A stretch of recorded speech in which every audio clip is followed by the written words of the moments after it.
India versus ஜிம்பாப்வேவோட T20 series முடிஞ்சிருச்சு. அதில் India wash out பண்ணியிருக்காங்க. ஜிம்பாப்வேவா வாஷ் அவுட் பண்ணியிருக்காங்க. இதுக்கு முக்கிய காரணம் முழு காரணம் விவிஎஸ் லக்ஷ்மணன் மட்டுமே தான் நான் சொல்லுவேன்.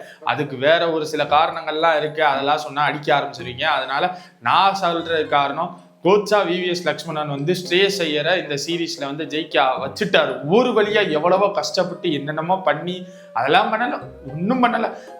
கௌதம் கம்பீர் போனாரு, இவர் வந்தாரு, டீமை டேக் ஓவர் பண்ணாரு, முடிஞ்சு சீரீஸ் ஒரு வழியா முடிஞ்சிருச்சு. அதே மாதிரி வைபவ் சூரியவன்சி ஒரு மாதிரி அந்த ஒரு சீரீஸ் இங்கிலாந்து சீரீஸ்ல விட்டதை இங்க பிடிச்சிட்டாரு. கிட்டத்தட்ட 81 ரன்னு. இது ஒரு பாசிட்டிவான ரெக்கார்ட் வைபவ் சூரியவன்சியை பொறுத்த வரைக்கும். அதே மாதிரி இந்த சீரீஸை இது ஒயிட் வாஷ் பண்ணியிருக்காங்க ஸ்ரேயஸ் ஐயரோட தலைமையில, கேப்டன்ல. ஏன்னா இங்கிலாந்துலயும் வாஷ் அவுட், அயர்லாண்ட்லயும் வாஷ் அவுட் ஸ்ரேயஸ் ஐயர் கேப்டன்ல. பட் இங்க ஜிம்பாப்வே ஒரு மாதிரி வின். ஆனா அதை விட ஒரு முக்கியமான விஷயம் என்னதுன்னா, ஸ்ரேயஸ் ஐயர் 2 சீரீஸ்ல கேப்டனா லாஸ் ஆனதுக்கு அப்புறம் எல்லாருமே என்ன சொல்ல ஆரம்பிச்சிட்டாங்கன்னா, இல்ல ஸ்ரேயஸ் ஐயர் கேப்டன்ஷிப்க்கு தகுதியான ஆள் கிடையாது, அதுக்கு பதிலாக நம்ம சூரியகுமார் யாதவே திருப்பி கூப்பிட்டு வந்துடலாம், அந்த லெவலுக்கு இறங்கிட்டாங்க. சூரியகுமார் யாதவ் நல்ல கேப்டனா இல்ல ஸ்ரேயஸ் ஐயர் நல்ல கேப்டனா அப்படின்றத இந்த வீடியோல பார்க்க போறோம். ஆனா இந்த 2 பேர் கேப்டன்ஷிப்பையும் பார்த்துட்டு அதுக்கப்புறம் ஒரு உண்மை உங்களுக்கே தெரிஞ்சிடும். ஆமா, இந்த 2 பேர் கேப்டன் தவிர்த்து வேற ஒரு முக்கியமான காரணம் இருக்கு அப்படின்னு சொல்லிட்டு. சரி, ஓகே. சூரியகுமார் யாதவ் இந்தியன் டீமை கேப்டனா டேக் ஓவர் பண்ணது 2024 வேர்ல்ட் கப்ல. ரோஹித் சர்மா ரிட்டையர் ஆயிட்டார். ஆமா, நாங்க கப்பு ஜெயிச்சிட்டோம்ப்பா, இனிமேல் நான் விளையாடல அப்படின்னு சொல்லிட்டு டக்குன்னு சூரியகுமார் யாதவ்கிட்ட கேப்டன்ஷிப்பை கொடுத்தாங்க. ஆனா சூரியகுமார் யாதவ் அந்த கேப்டன்ஷிப்க்கு டிசர்வ்டான்னு கேட்டா ஒரு 50-50 தான் சொல்ல முடியும். ஏன்னா T20ல கேப்டன்ஷிப் ஆகுறதுக்கு முன்னாடி அவர் பேட்ல இருந்து செம்மையா ரன்ஸ் வரும். இந்தியால ஒரு 1 டவுன் இல்ல 2 டவுன்ல இறங்கிடுவார். விராட் கோலி ஓப்பனிங் இறங்கினாருன்னா இவர் தான் கன்ஃபார்ம் 1 டவுன் வரணும். விராட் கோலி 1 டவுன்ல வந்தாருன்னா இவர் அடுத்து விராட் கோலிக்கு அடுத்து வரணும். பேட்டிங்ல சூரியகுமார் யாதவை பொறுத்த வரைக்கும் கேப்டனுக்கு முன்னாடி கரெக்ட், வெல் டிசர்வ்டு.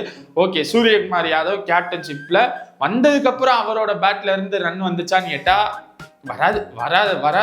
வரவே வராது. ஒரு 100 கூட வரல. கேப்டனுக்கு முன்னாடி அத்தனை 100 வந்தாலே 6 வந்தாலே 4 அப்படின்ட்டு கேப்டன் ஆனதுக்கு அப்புறம் என்ன கர்மமோ யாரு கண்டுபட்டுச்சோ சூரியகுமார் யாதவ் பேட்ல இருந்து ரன்னே வரல.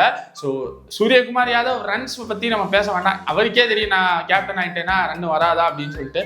ஓகே, இப்போ கேப்டன்ஷிப் ரெக்கார்டை இந்த வீடியோல ஃபர்ஸ்ட் சூரியகுமார் யாதவுக்கு என்னன்னு பார்த்துருவோம். சூரியகுமார் யாதவ் இப்போ வரைக்கும் மொத்தம் 39 மேட்சஸ் கேப்டன் பண்ணியிருக்காரு 2024ல இருந்து வேர்ல்ட் கப் வரைக்கும். ஏன்னா இப்போ அயர்லாந்து சீரீஸ்ல ஸ்ரேயஸ் ஐயர்கிட்ட கொடுத்த இது அயர்லாந்து இல்ல ஃபர்ஸ்ட் கரெக்ட் தான், அயர்லாந்து சீரீஸ்ல கொடுத்துட்டாங்க.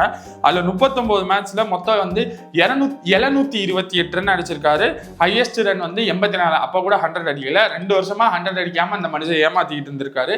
ஆவரேஜ் 24.26. இவர்கிட்ட இருந்து ஒரு 24 ரன் எதிர்பார்க்கலாம் அப்படின்னு சொல்லிட்டு இதுலதான் ஒரு மெயினான விஷயமே பிரேக் ஆயிருக்கு.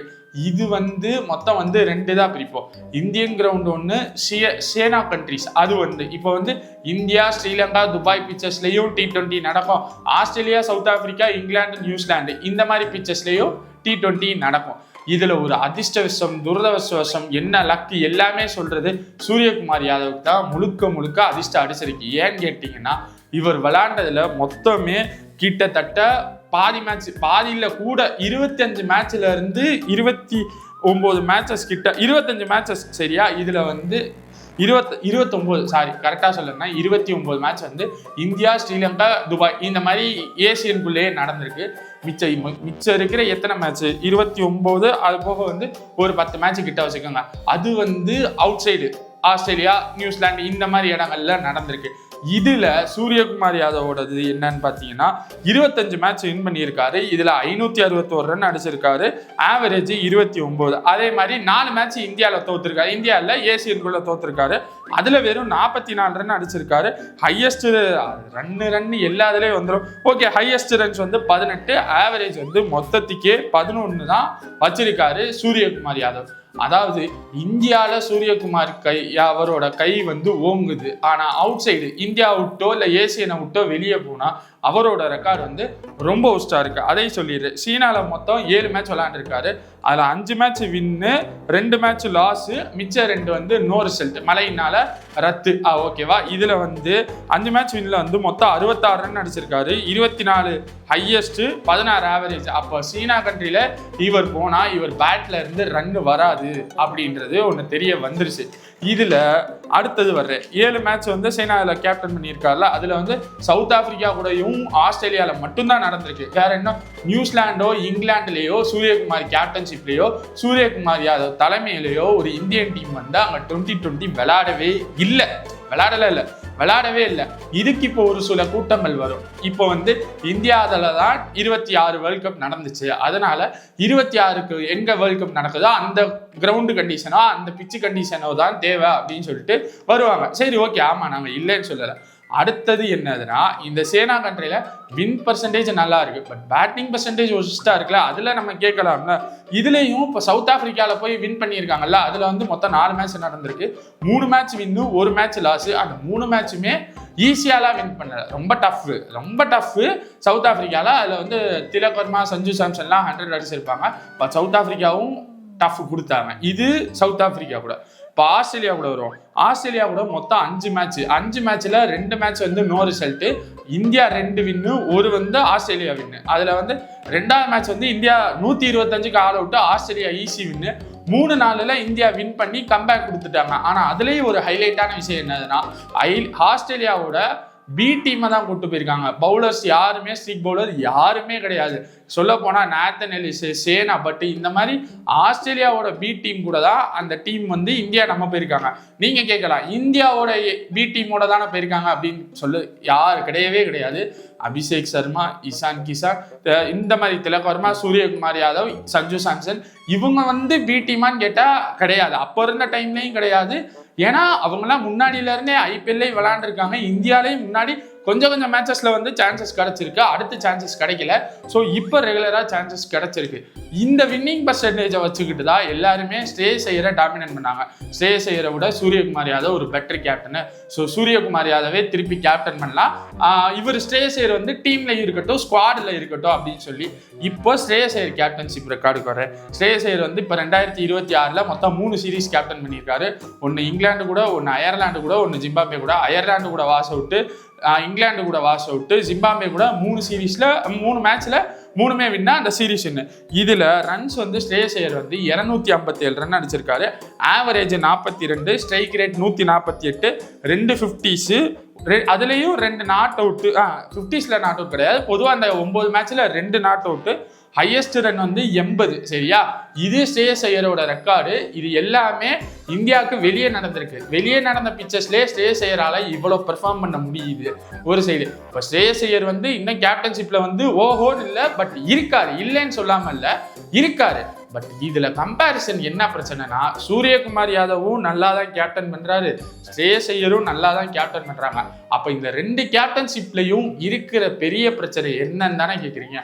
டீம் தான் முழுக்க இந்த டீம், அதாவது இந்த டீம் தான் இந்த 2 பேரோட கேப்டன்ஷிப் ரெக்கார்டுக்கும் தடையா இருக்கு அப்படின்னு தான் சொல்லணும். ஏன்னா அபிஷேக் சர்மா, இஷான் கிஷான் இந்த 2 பேருமே இந்தியன் பிச்சர்ஸ்ல அடிவாங்க. இதுல இஷான் கிஷானை கூட விட்டுருவோம். ஃபர்ஸ்ட் வர்றது அபிஷேக் சர்மா. அபிஷேக் சர்மாவை பொறுத்த வரைக்கும் இந்தியன் பிச்சில் நீங்க ஃபிளாட் ட்ராக்கை கொடுத்தீங்கன்னா அடி துவச்சி எடுத்துறியா. இதே ஒரு பவுலிங் அட்வான்டேஜான பிச்சை கொடுத்தீங்கன்னா அவனுக்கு பேட்டிங்கே வராது. உண்மையை சொல்லணும்னா அதான். இதுல இப்போ ஒரு புதுசா ஒரு ரெக்கார்டு, 4 2020 மேட்ச்ல கன்சிஸ்டன்சியா single digit record 1.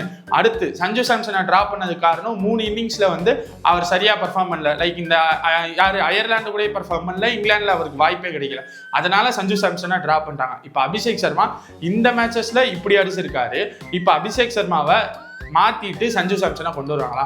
Abhishek Sharma வந்து இந்தியன் பிச்சர்ஸ்ல மட்டும்தான் இந்த அளவுக்கு பெர்ஃபார்ம் பண்றாரு. ஆனா அங்கிட்டு வைபவ் சூரியவன்சி இப்போ ஜிம்பாப்வேல கூட 81 ரன் அடிச்சிருக்காரு. இங்கிலாந்து கூடயும் ஒரு இன்டென்ட்டை காமிச்சாரு, இல்லாமலாம் இல்ல. அப்போ அபிஷேக் சர்மா ரோல் கிடையாது. இது ஓப்பனா சொல்லணும்னா ரோஹித் சர்மாவோட ரோல் தான். ஃபர்ஸ்ட் 6 ஓவர் அடிச்சு ஆடி ரன்னை கொண்டு போயிட்டு டீம்ல ஸ்கோர் கொண்டு வர்றது தான். இதை வந்து இவங்க அபிஷேக் சர்மாவோட ரோல்னு மாத்திக்கிட்டாங்க. ஆனா இது முழுக்க காரணம் அவரோடது தான். அதுக்கு முன்னாடியும் பண்ணியிருப்பாங்க. சேவாக் இருந்தாரு, ஸ்ரீகாந்த் இருந்தாங்க. ஸோ அந்த ரோலை தான் இவர் பண்ணிக்கிட்டு இருக்காரு. இப்போ இந்த அபிஷேக் சர்மா ரோலை பண்றதுக்கு சூரியவன்சி வந்துட்டாரு. அப்புறம் எதுக்கு டீம்ல அபிஷேக் சர்மா? இது முதல். அடுத்த அப்படியே மிடில் ஆர்டருக்கு வருவோம். பொதுவா இந்த இந்தியன் டீமை பொறுத்த வரைக்கும் 3 பேட்ஸ்மேன்ல யாராச்சும் ஒரு ஆளு எந்த சீரீஸா இருந்தாலும் பரவாயில்ல, எந்த மேட்சா இருந்தாலும் பரவாயில்ல, 3ல இருந்து 4 பேர் கரெக்டா லாங் இன்னிங்ஸ் விளையாண்டு கொடுத்துருவாங்க. சாம்சன் அடிச்சிருவாரு, இல்ல அபிஷேக் சர்மா அடிச்சிருவாரு, இல்ல சூரியகுமார் யாதவ் அடிச்சிருவாரு, இல்ல திலக் வர்மா அடிச்சிருவாங்க. இந்த மிடில் ஆர்டர்னு ஒண்ணு டெஸ்டே ஆகாது இல்ல, ஆகவே இல்லை இப்ப வரைக்கும். இப்படி இருக்கிற மிடில் ஆர்டரை கொண்டு வந்துட்டு திடீர்னு சேனா கண்ட்ரியில ஓப்பனிங் ஆடுறவங்களுக்கே இங்க விளையாடுறதுக்கு தெரியாது. இல்ல சேனா கண்ட்ரியில மிடில் ஆர்டர் பேட்ஸ்மேன், இது ஒரு டிஸ்அட்வான்டேஜ் இந்த 2 பேர் கேப்டன்ஷிப்லையும். இன்னொன்னு சூரியகுமார் யாதவ் கேப்டன்ஷிப்ல பும்ராவும் ஹர்திக் பாண்டியாவும் இருந்தாங்க. ஸ்ரேயஸ் ஐயருக்கு இப்போ வரைக்கும் இந்த பும்ராவோட இது அவைலபிலிட்டியோ ஹர்திக் பாண்டியாவோட அவைலபிலிட்டியோ இன்னும் கிடைக்கல. இந்த 2 பேரோட அவைலபிலிட்டி கிடைச்சா மேபி ஸ்ரேயஸ் ஐயர் கேப்டன் இன்னும் கொஞ்சம் டாமினன்ட் பண்ணலாம். இது ஒரு சைடு இருக்கு. இப்போ இந்த டீமை பொறுத்த வரைக்கும் ஏன் எல்லா பிச்சிலையுமே கன்சிஸ்டன்சியா பெர்ஃபார்ம் பண்ண முடியல? அது பிளாட் ட்ராக்னா அடி பறக்க விடுறாங்க, இந்த ட்ராக்னா அப்படியே அசால்ட்டா டக்கு சிங்கிள் டிஜிட்ல அவுட் ஆயிட்டு வர்றாங்க. அப்ப இதுக்கு காரணம் வந்து இந்த பேட்ஸ்மேனோட மைண்ட் செட்டா, இல்ல கோச்சோட மைண்ட் செட்டா, இல்ல இந்த கோச்சுக்கு இந்த டீமை ட்ரெயின் பண்ண தரலையா? இதுதான் எனக்கு இப்போ வரைக்கும் தரல. ஸோ எந்த ஓப்பனா சொல்லணும்னா இதுதான், இந்தியன் டீமை பொறுத்த வரைக்கும் இப்போ இருக்கிற பேட்ஸ்மேன் எல்லாருமே பிளாட் ட்ராக்ல ஆடி விளையாண்டு பழகிட்டாங்க. அதுக்கே அவங்கள அடாப்ட் பண்ணிக்கிட்டாங்க. இந்த மாதிரி பிச்சர்ஸ்ல வரையில யாராச்சும் ஒரு 2 பேட்ஸ்மேன் தான் அடிக்க முடியுது. இப்போ ஃபிளாட் ட்ராக்னா வர்ற எத்தனை 8 பேருமே அடிச்சு விளையாடுறாங்க. இதுல என்னன்னே இவங்க யாராச்சும் ஒரு 2 பேர் ரன்னை தேத்திட்டு பும்ரா கையில பாலை கொடுத்துடுறாங்க. அவன் மாங்கன்னு பால் போட்டு 4 ஓவர்ல கண்டெயின் பண்ணி கொடுத்துடுறான். மிச்சாளுங்க ஏதோ பண்ணி ஒரு சில மேட்சஸ் ஜெயிக்கிறாங்க, ஒரு சில மேட்சஸ் தோத்துடுறாங்க. ஸோ இதுதான் முழுக்க காரணம். இப்போ சொல்லுங்க, சூரியகுமார் யாதவ் கேப்டன்ஷிப் போஸ்டா இல்ல ஸ்ரேயஸ் ஐயர் கேப்டன்ஷிப் போஸ்டா? இல்ல ரெண்டுமே கிடையாது. டீமோட பேட்டிங் ஸ்டைலு, டீமோட கோச், டீமோட பேட்ஸ்மேன் தான் ஒஸ்டா அப்படின்றத கீழே கமெண்ட்ல சொல்லுங்க.